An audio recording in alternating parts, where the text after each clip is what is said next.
समंदर का पानी जितना शांत दिखता है, नीचे उतनी ही हलचल चल रही होती है। इंडियन ओशन भी इस समय ऐसा ही एक मंच बना हुआ है। जब जब यहाँ से चीन के बड़े बड़े सफ़ेद जहाज गुजरते हैं, ऊपर से तो साइंटिफिक सर्वे का पर्दा टंगा रहता है, पर अंदर की कहानी कुछ और होती है। हाल की घटनाएं इसका ताज़ा उदाहरण है। चीन ने एक साथ 4 रिसर्च वेसल्स इंडियन ओशन में भेज दिए। भारत को अपनी ब्रह्मोस मिसाइल का टेस्ट पोस्टपोन करना पड़ा। टेस्ट तो टला, पर असर सवाल ये है कि चीन आखिर इन जहाज़ों के ज़रिए खोज क्या रहा है, ये सब किस लिए कर रहा है और इसे भारत को किस तरह लेना चाहिए। नमस्ते, अपन हैं कुलदीप और आप देख रहे हैं टैलेंट टॉप का अंतर्राष्ट्रीय प्रसंगों से जुड़ा रोजाना का कार्यक्रम दुनियादारी। Brought to you by Sensodyne K. Sensodent, toothpaste for sensitive teeth. चीन पर आए उसके पहले पाकिस्तान से एक छोटा सा अपडेट। पिछले 10-15 दिनों से जारी उठापटक के बाद आखिरकार पाकिस्तान के पूर्व प्रधानमंत्री इमरान खान की बहन उज़्मा खान को उनसे मिलने की इजाज़त मिल गई है। जियो न्यूज़ के मुताबिक उज़्मा को बताया गया है कि उन्हें जेल के अंदर जाकर इमरान से मुलाकात करने दी जाएगी। ये परमिशन तब मिली है जब इमरान खान के समर्थक और उनकी पार्टी पाकिस्तान तहरीक-ए-इंसाफ PTI के कार्यकर्ता रावलपिंडी की अडियाला जेल के बाहर बड़े विरोध प्रदर्शन की तैयारी कर रहे थे। एक तरफ उज़्मा को इजाज़त मिली अपने भाई से मिलने की और दूसरी तरफ इमरान की दूसरी बहन अलीमा खान प्रदर्शन करने पहुंची। पुलिस भी पहले से चौकन्ना थी। अडियाला जेल जाने वाली सड़क पहले से ही बंद कर दी गई थी। चेक पॉइंट पर भारी सुरक्षा तैनात थी। भीड़ को रोकने के लिए एंटी राइट बैरियर लगाए गए थे।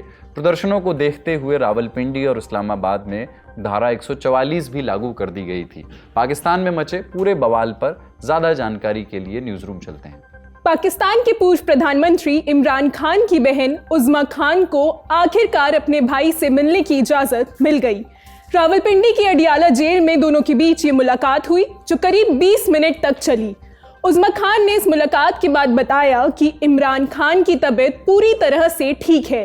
हालांकि जेल में उन्हें मेंटली टॉर्चर किया जा रहा है और ये सब कुछ आसिम मुनीर, जो पाकिस्तान के आर्मी चीफ हैं, उनके कहने पर हो रहा है। सुनिए। सेहत अल्हम्दुलिल्लाह ठीक है, मगर जल्दी वो उन्होंने बड़े गुस्से में थे। कहते हैं कि हमें ये मेंटल टॉर्चर कर रहे हैं और सारा दिन कमरे में बंद, थोड़ा सा बाहर जो निकल सकते हैं, कोई किसी से कम्युनिकेशन नहीं। कहते हैं कि आसिम मुनीर जिम्मेदार है, ये सब कुछ हो रहा है। 27 दिन बाद ये पहला मौका था जब इमरान खान के किसी परिजन को उनसे मिलने की इजाजत मिली। इससे पहले 5 नवंबर को इमरान खान की ही दूसरी बहन नौरीन खान ने उनसे मुलाकात करी थी। उसके बाद से जब जब उनके परिवार ने खान से मिलने की कोशिश करी, जेल प्रशासन ने उनको इसकी इजाजत नहीं दी थी। अब बड़ी खबर की ओर। सैटेलाइट और जहाज़ों की पोजीशन ट्रैक करने वाले ऑटोमेटिक आइडेंटिफिकेशन सिस्टम यानी AIS ट्रैकिंग से पता चलता है कि 4 चीनी रिसर्च जहाज़ 26 नवंबर के आसपास हिंद महासागर में एक्टिव थे। अब ये यहाँ क्या कर रहे थे कि भारत को ब्रह्मोस मिसाइल का परीक्षण टालना पड़ा, इस पर आएंगे। पर पहले इन जहाज़ों को इस कहानी के किरदार की तरह समझ लीजिए। ये जहाज़ थे लान हाई 201, लान हाई 101, शेन हाई यी हाओ और शी यन 6। चीनी सरकारी मीडिया के मुताबिक लान हाई 201 एक बड़ा और आधुनिक फिशरी साइंटिफिक सर्वे जहाज़ है। ये दुनिया भर में डेटा और नमूना इकट्ठा करने और उनका विश्लेषण करने में सक्षम है। लान हाई 201 13 नवंबर से भारत और मालदीव के पास सर्वे कर रहा है। दूसरा जहाज़ शेन हाई यी हाओ है। इसमें एक ऐसा सबमर्सिबल वेसल लगा है जिसमें इंसान बैठ सकते हैं। ये गहरे समुद्र से जीव जंतुओं और मिट्टी के नमूने इकट्ठा करता है। ये 10 नवंबर से अमेरिकी सैन्य ठिकाने डिएगो गार्सिया के आसपास मौजूद है। तीसरा जहाज़ है शी यान 6। ये एक डीप ओशन रिसर्च शिप है जिसका इस्तेमाल जियो फिजिकल सर्वे के लिए होता है। ये इंडोनेशिया के पानी से होते हुए हिंद महासागर में दाखिल हुआ और अब मॉरिशस की ओर बढ़ रहा है। चौथा है लान हाई 101 वेसल। इसे आखिरी बार 28 नवंबर 2025 को ट्रैक किया गया था, जब वो श्रीलंका के गौल बंदरगाह की ओर जा रहा था। श्रीलंका अक्सर चीनी रिसर्च जहाज़ों को रिप्लेनिशमेंट यानी सामान भरने के लिए रुकने की इजाज़त देता है। हिंद महासागर में इन जहाज़ों की मौजूदगी आम बात है, लेकिन इनकी टाइमिंग ख़ास है। ये जहाज़ ठीक उस समय भारत के इर्द गिर्द मौजूद थे जब भारत ने एक नोटैम यानी नोटिस टू एयरमैन जारी किया हुआ था। इसमें उड़ानें रोकने के लिए एक बहुत बड़ा नो फ्लाई जोन बनाया गया। ये 1 से 4 दिसंबर के बीच एक बड़े मिसाइल टेस्ट के लिए जारी किया गया था। जिस जोन के लिए नोटैम इशू हुआ वो विशाखापत्तनम के तट से लगभग 3485 किलोमीटर तक फैला है। विशाखापत्तनम वही जगह है जहां ईस्टर्न नेवल कमांड और भारत की न्यूक्लियर पनडुब्बियां तैनात रहती हैं। ऐसे तो बीजिंग ये कहता है कि ये जहाज समुद्र विज्ञान या मछली पालन से जुड़े रिसर्च कर रहे हैं, लेकिन इसकी टाइमिंग और एक्टिविटीज कई तरह के सवाल उठाती हैं। एक्सपर्ट्स और रक्षा अधिकारियों का दावा है कि इन जहाज़ों का 2 तरह से इस्तेमाल मुमकिन है, यानी बाहर से तो ये साइंटिफिक रिसर्च वाले दिखते हैं, लेकिन इनका काम सेना की मदद करना भी हो सकता है।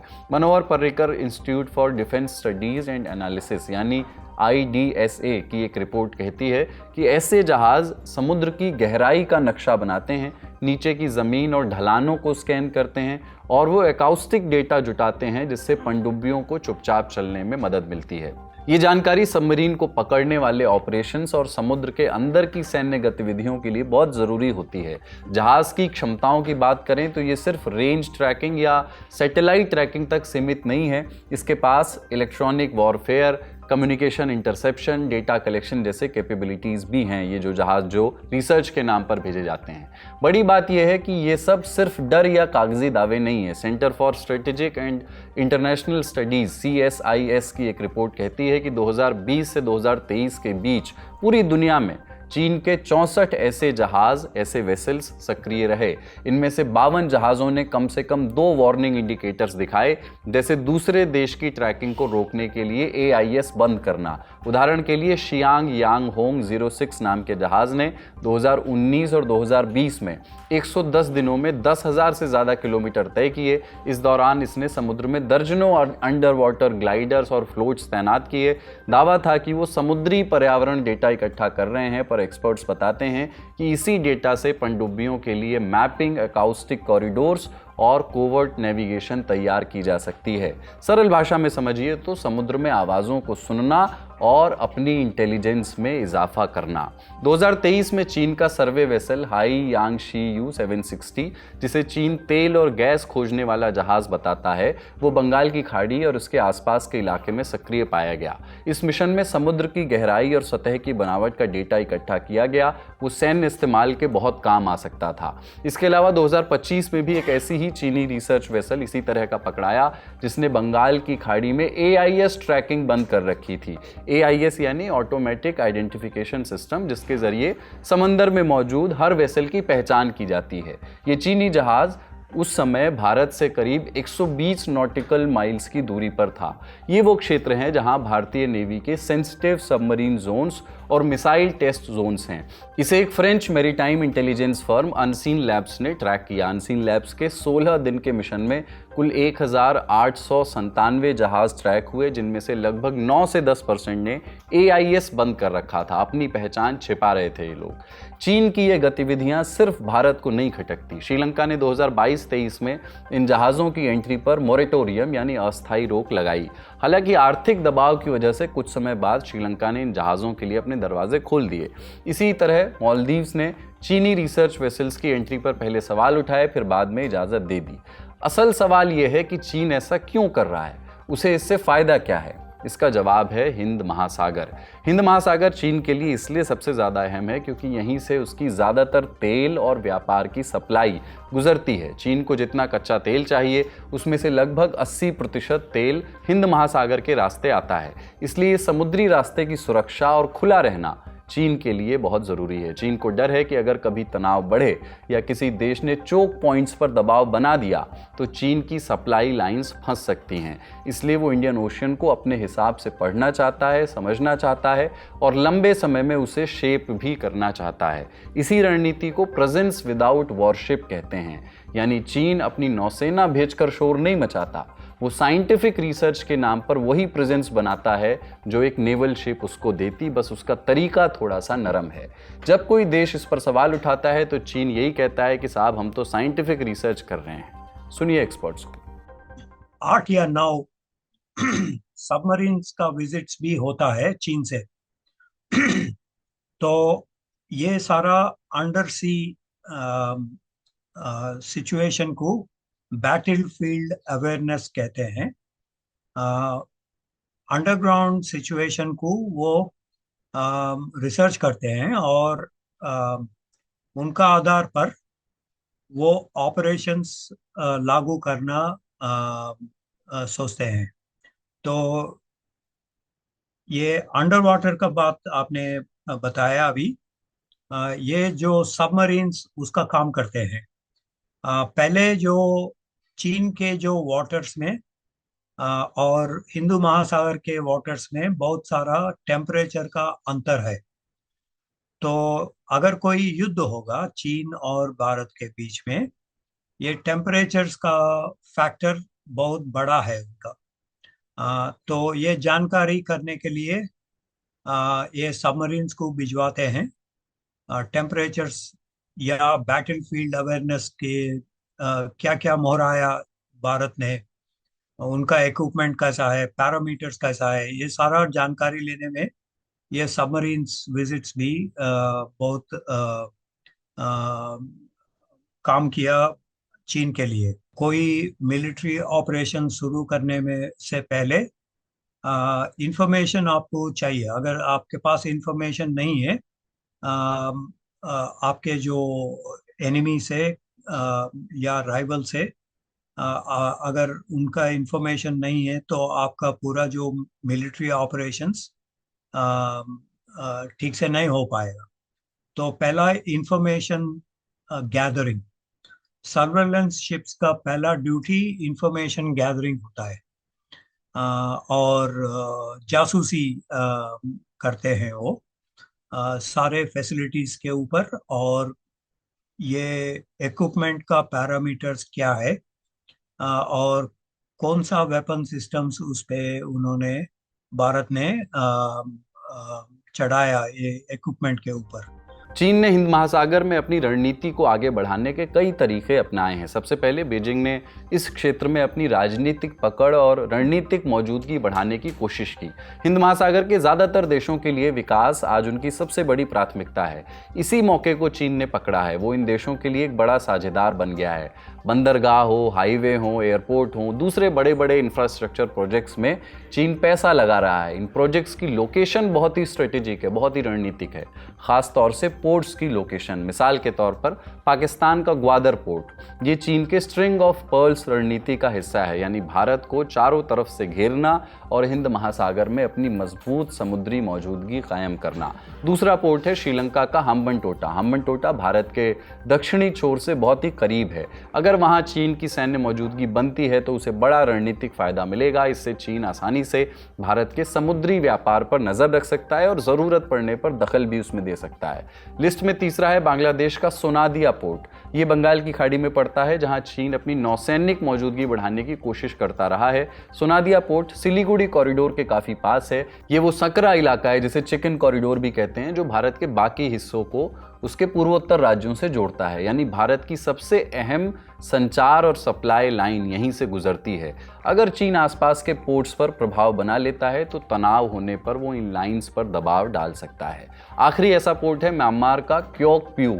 ये पोर्ट भी चीन की भारत को घेरने वाली स्ट्रिंग ऑफ पर्ल्स स्ट्रेटेजी का हिस्सा है। ये अंडमान निकोबार द्वीप के बहुत पास है, जिससे चीन को इंटेलिजेंस जमा करने और भारत की नेवल प्रेजेंस पर नज़र रखने में मदद मिलती है। हालांकि फिलहाल तो ये पोर्ट केवल कमर्शियल ही बताए जाते हैं, कम से कम कागज़ पर, लेकिन चीन अक्सर इन पोर्ट्स पर अपने सर्वेलांस वाले रिसर्च वेसल्स की डॉकिंग भी करता रहता है। ये पूरी रणनीति चीन की कर्ज वाली डिप्लोमेसी का बड़ा हिस्सा है। इसके तहत अगर कोई देश चीन से लिए गए कर्ज को नहीं चुका पाता तो चीन उन प्रोजेक्ट्स पर ऑपरेशनल कंट्रोल मांग सकता है। इसका सबसे बड़ा उदाहरण है श्रीलंका का हम्बनटोटा पोर्ट, जिसे कर्ज न चुका पाने पर श्रीलंका ने 99 साल की लीज पर चीन को दे दिया। ऐसे में ये जाल भारत के लिए कितना बड़ा खतरा हो सकता है, हमने एक्सपर्ट से पूछा। Mineral exploitation. दूसरा रीजन ये है कि भारत के ऊपर निगाह रखना चाहते हैं। भारत के पास क्या क्या है, भारत कौन सा मिसाइल लॉन्च कर रहे हैं चांदीपुर ऑन सी से, और भारत के पास कौन सी एसेट्स अभी उन्होंने डेवलप कर रहे हैं। उनका पैरामीटर्स क्या है? तो अगर कोई युद्ध होता है चीन और भारत के बीच में, तो ये सर्वेलेंस शिप्स उनका पूरा जानकारी चीन को देते हैं। ये दूसरा रीजन है।